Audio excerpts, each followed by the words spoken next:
All right, guys, I am here this morning with Aaron Feltham, who is the general manager and owner at Bowriver Troutfitters. So, Aaron, welcome. Thank you. Pretty excited to hear more about Bowriver Troutfitters. So, tell us, what do you guys do? Yeah, well, thanks for having me on. Well, our shop essentially is an all-in fly fishing store. We've got retail, we've got our online retail as well.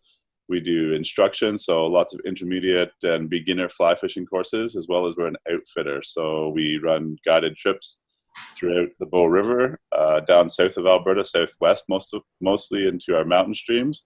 And we even do a little bit of hosted travel down to Mexico and Belize and whatnot. Wow, that sounds like fun. Absolutely, those are definitely the fun parts. Cool.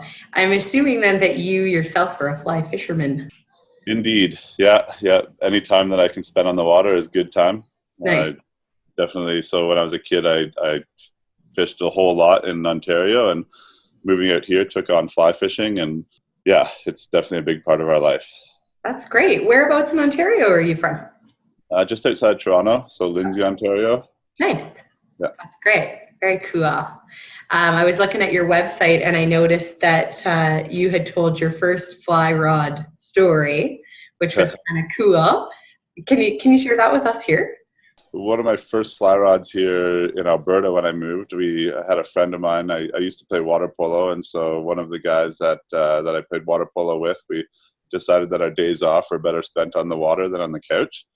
So we started spin fishing and fly fishing at the same time. We'd sort of swap rods back and forth, but then picked up a $120 rod at what used to be Wholesale Sports.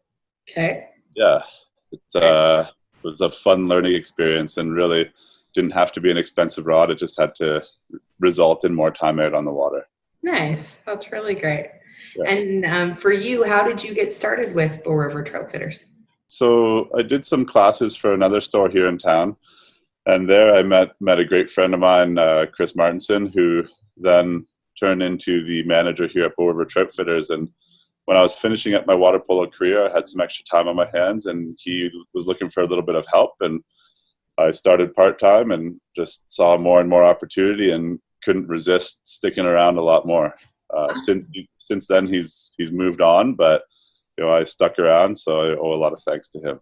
That's fantastic. Nice to hear. What would you say attracted you? Like, I know you fly fish yourself, but what's attractive about this industry?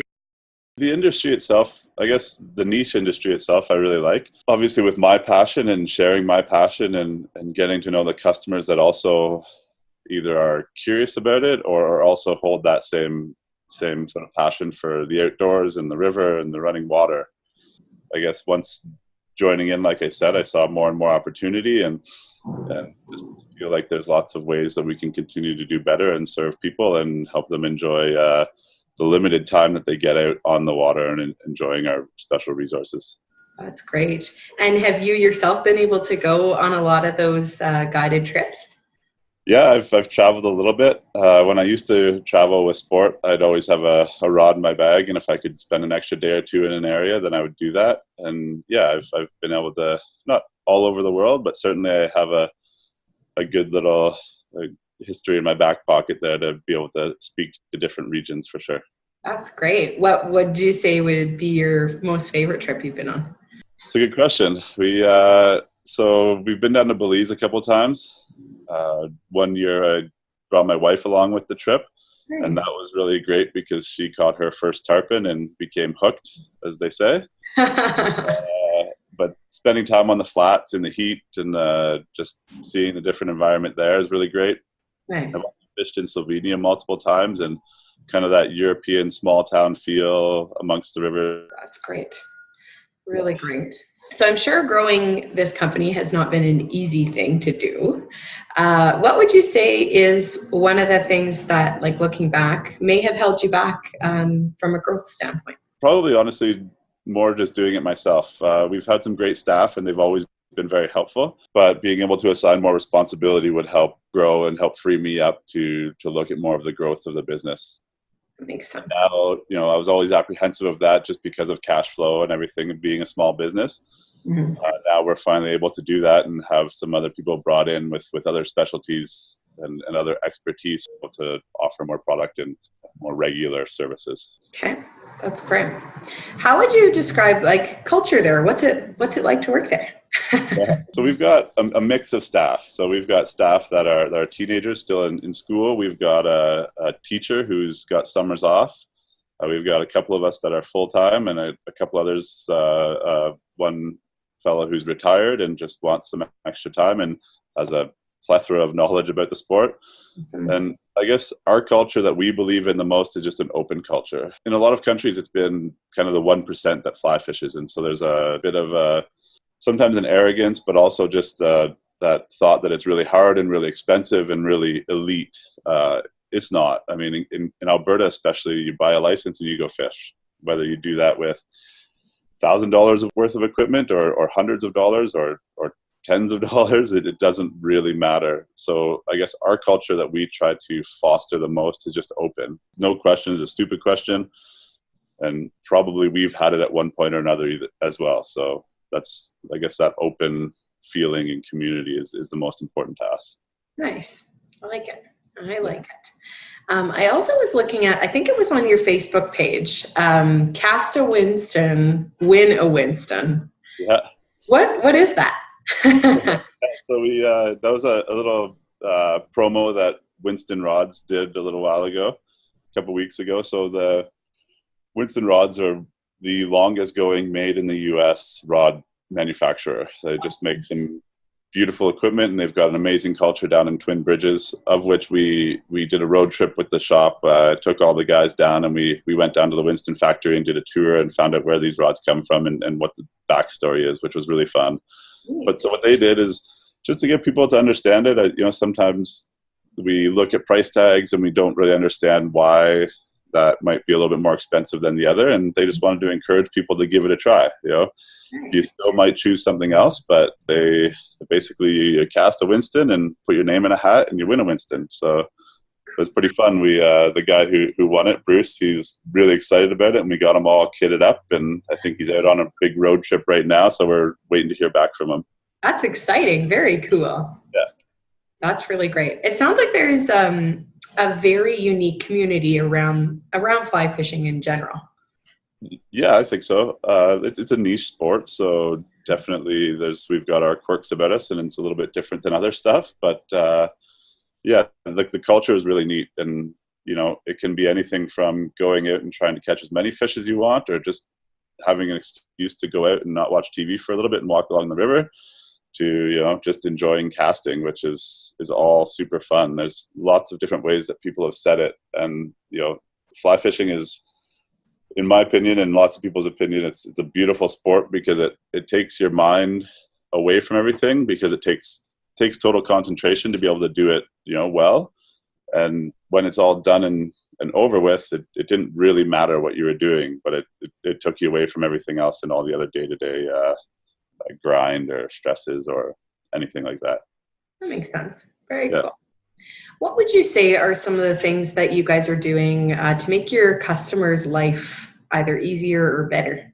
I think just opening their eyes to what resource we have. And then, a walk on the river changes a little bit. You start paying attention to some of the bugs flying around, because that's what the fish are eating, and those are key indicators of healthy water. Whether it's the individual's life being better or just more advocates for the outdoors and stream or river quality awareness. Apart from that, just we're an open book. So if there's no secrets. We might draw a small circle. We might draw a really big circle around where they should go fishing, depending on the place. But it's just that being open to them, so they don't have to waste too much time and be able to get out there and enjoy the amazing resources that we have. Awesome. That's really great. So if you knew somebody that was going to start up in this industry, like start a business similar to Bowriver Troutfitters, what advice would you give them? Join forces with us. I love it. I don't know, just be prepared and understand why you're doing it, and be happy for that. there's lots of different people that put in long hours, and nobody's work is, in my opinion, worth more than the other person's. It's just that understand why you're doing it and constantly remind yourself of that. Okay, very cool. Very, very cool. What would you say is the biggest myth in the fly fishing industry? There's a couple. One is that it's hard. Okay. It's not particularly hard. It's just understanding the dynamics. And then the other one is sort of the Brad Pitt in a river runs through it, in that, you're only catching fish that are jumping up for bugs flying around. I've fished and certainly caught fish that have seen my fly almost landing on the surface and wanting to eat it. I guess you can't really say the sky's the limit, but I guess the depth's are the limit if you want to. But cool. Those two things, it's not that difficult. And if you want to try it, it's pretty easy to get out and make it whatever you want it to be. That's always been my take on fly fishing. I've done, I don't even know what the technical term for regular fishing is. That's fin fishing. Yeah, but I've always thought, oh, fly fishing, I can't do that. That's way too hard. Yeah. Well, you get set up properly, and again, I mean, if you get tangles and that means that it's hard, then I guess it's hard. But whatever, like I said, it is whatever you want it to be. Whether it's sitting by the river and just looking at the water go by, or fishing hard for as many hours as you can. That makes sense. Very cool. What do you think can't be replicated, easily replicated, about Bowriver Troutfitters? I think our staff. Yeah, I think it's the personalities in the store that make it what it is. In this day and age, people can buy stuff from Amazon. They can buy it from all over the world, and they can order it. They can't always get, the personality. Right. They can't always get the advice, and I think that goes a long way. And I think that's what our customers really value in us. Our prices are competitive. Our products are, pretty similar to others, apart from one brand or another, but there's lots of amazing products and choices out there. So honestly, it's the personality and the feel of the store that's hard to replicate and hard to maintain. Cool. Is there something that's going on, it could be either personal or business, that you're super excited about right now? My baby to be. Oh, right. Yes. Okay. So soon to have a daughter within probably the next 2 or 3 weeks. That's exciting. Very exciting. Yeah. Other than that, the store is always changing and evolving, and we're excited for what's to come. That's really great. Really great. My last question: where do you see the company going in the future? It's a great question. We'll grow. We have been growing. One of our big objectives right now is that we'll be launching more of a regular YouTube feed. So for people to be able to, we'll have learning tutorials, we'll have videos on personalities in the community, and just gear reviews. And we hope that that's something that gives people that can't necessarily come downtown Calgary to visit with us, gives them the opportunity to get to know us and see what we do and how we do it. Nice. That's really cool. And for the listeners of this interview, what's your URL? Our URL is bowrivertroutfitters.com. You can follow us on Instagram at Bowriver Troutfitters. Our YouTube will be bowrivertroutfitters.com. But Super. That is great. Wonderful. Well, thanks for spending the time with me today. And thank you. It's great to be here and share our story. You bet.